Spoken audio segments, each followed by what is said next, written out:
Good morning students.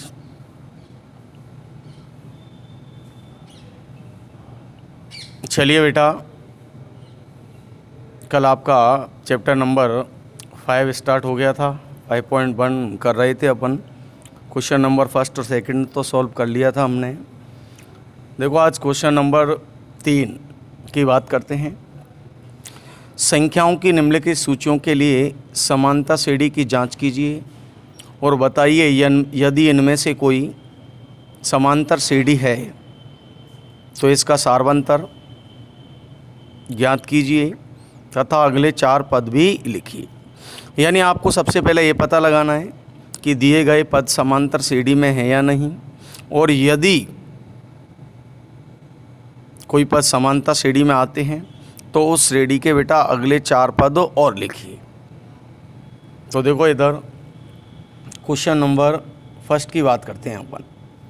तो देखो एक सीक्वेंस है आपका 2 है। पहला पद 5/2, 3, 7/2।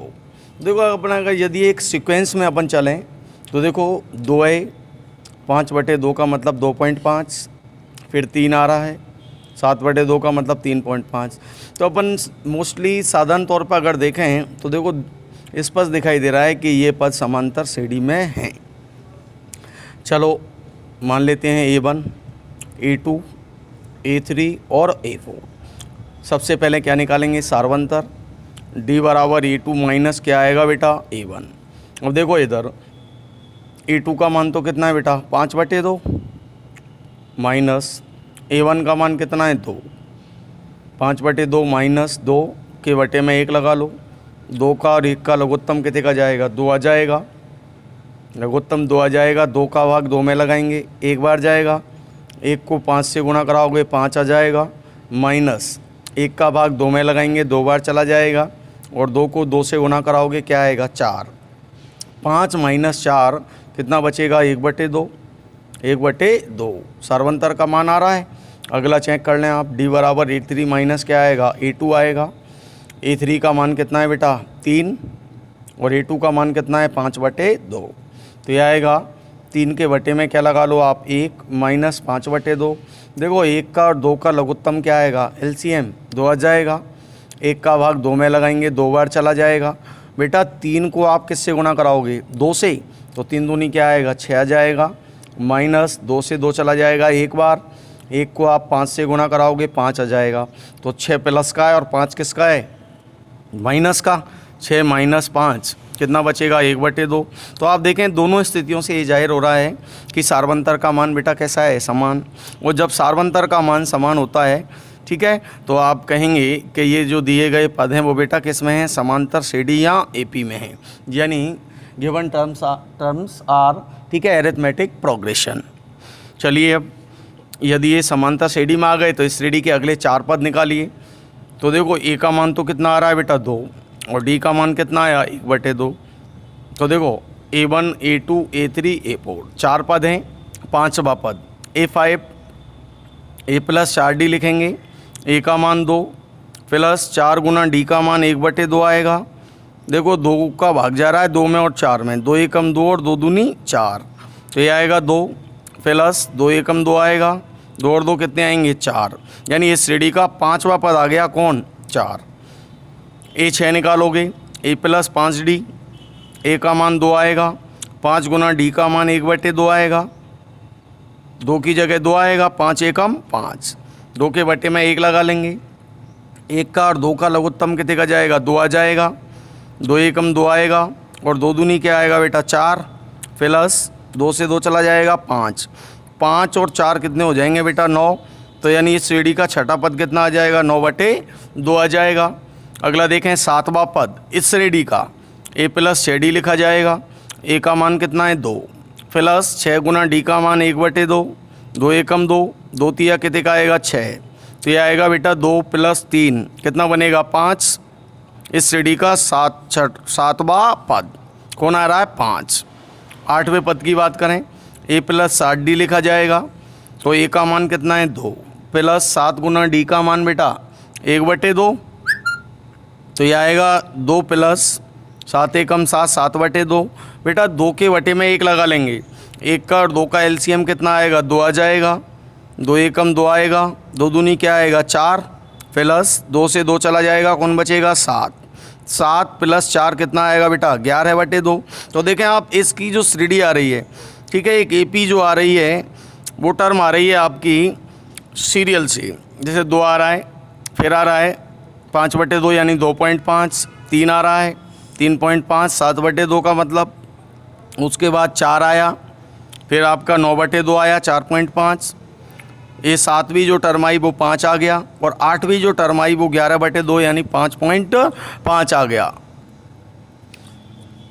और देखें बेटा इसका क्वेश्चन नंबर 3, तो देखो -1/2, -1/2, -1/2 यानी पूरी टर्म एक जैसी हैं।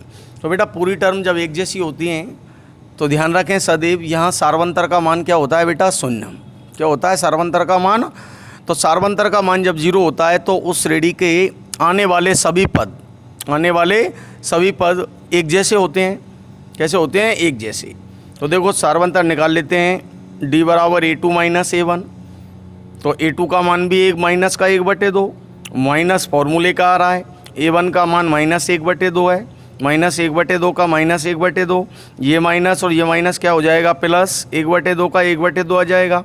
अब देखें माइनस का 1/2 और प्लस का 1/2 क्या हो जाएगा कैंसिल, क्या बचेगा 0। और कर लें check, A3 minus A2, A3 का मान -1/2 और बेटा A2 का मान -1/2।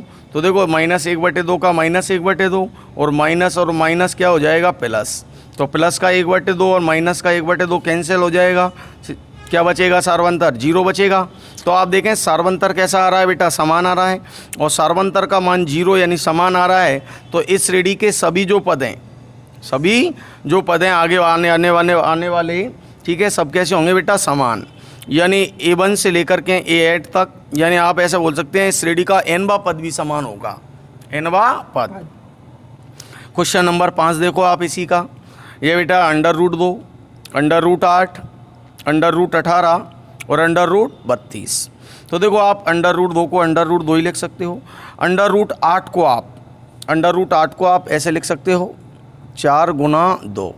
तो देखो 4 का वर्गमूल तो कितना आएगा 2, और √2 का कुछ नहीं आता है, इसलिए आप 8 को 2 लिख सकते हो।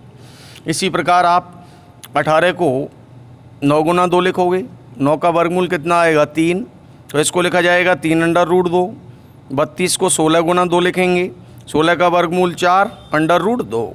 अब देखें आप सार्वंतर निकालोगे आप, D बराबर A2 माइनस A1, A2 का मान 2 माइनस A1 का मान बेटा √2। तो देखिए आप यहाँ √2 कितनी बार आ रहा है, 2 बार आ रहा है, और यहाँ कितनी बार आ रहा है 1 बार। तो 2 √2 में से 1 √2 को हटा दोगे आप, यानी घटा दोगे, तो 1 √2 बच जाएगा। और करें चेक, D बराबर A3 माइनस A2, A3 का मान 3 A2 का मान 2 तो 3 में से 2 को आप घटा दो, क्या बचेगा 1 √2 बचेगा। यानी आप कुल मिलाकर के ये नतीजा निकल रहा है कि बेटा सार्वंतर का मान कैसा आ रहा है, समान √2 आ रहा है, इसलिए दिए गए पद AP हैं, यदि दिए गए पद AP हैं तो इस श्रेणी के अगले, ठीक है, 4 पद और निकालें आप। तो देखो 4 तक तो यहाँ निकले हुए हैं पद, 5वां पद A5 बराबर A + 4D लिखोगे आप, A का मान √2 और D का मान भी क्या आया था √2, तो यह आएगा A की जगह √2 प्लस 4, D का मान √2। तो बेटा 4 √2 और 1 √2 क्या आएगा 5 √2। A6 का मान निकालो, A + 5D, A का मान √2 प्लस 5, D का मान √2।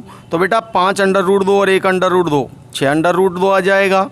A7 A + 6D लिखा जाएगा, A का मान √2 प्लस 6 गुना D का मान √2, तो 6 √2 और 1 √2 क्या आएगा 7 √2 आ जाएगा, यानी एक क्रम आ रहा है।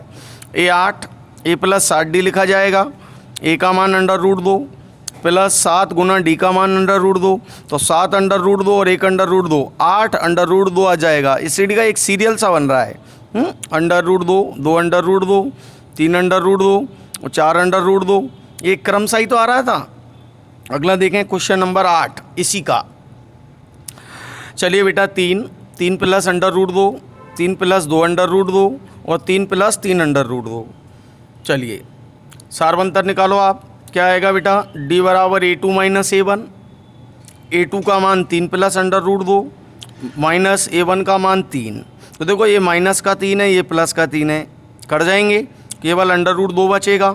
और करें चेक, d बराबर a3 माइनस a2, a3 का मान 3 प्लस 2 अंडर रूट 2 माइनस फॉर्मूले का a2 का मान 3 प्लस अंडर रूट 2, ब्रैकेट में लिखेंगे इसको, और 3 प्लस 2 अंडर रूट 2 ज्यों का त्यों आ जाएगा। और देखो इन दोनों को आप माइनस से गुणा कराओगे, माइनस को कराओगे 3 से, -3 माइनस प्लस क्या आएगा माइनस। अब देखें आप, ये माइनस का 3 ये प्लस का 3 क्या हो जाएगा, कैंसिल। 2 अंडर रूट 2 में से 1 अंडर रूट 2 चला जाएगा, अंडर रूट 2 बचेगा। तो देखो सार्वंतर का मान अंडर रूट 2 आ रहा था, तो बेटा सार्वंतर कैसा आया है, समान, यानी अंडर रूट 2 आया है। इसलिए दिए गए पद किस में है बेटा, समांतर श्रेणी में है, यानी एपी में है। अगले 4 पद a5, a प्लस 4d लिखा जाएगा, a का मान कितना है 3 प्लस 4 गुना d का मान अंडर रूट 2, ठीक है, तो 3 प्लस 4 अंडर रूट 2, 5वां पद।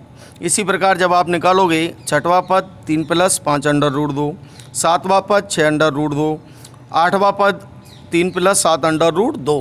तो इस तरह से आप, ठीक है, अगले पद निकाल सकते हो समांतर श्रेणी के।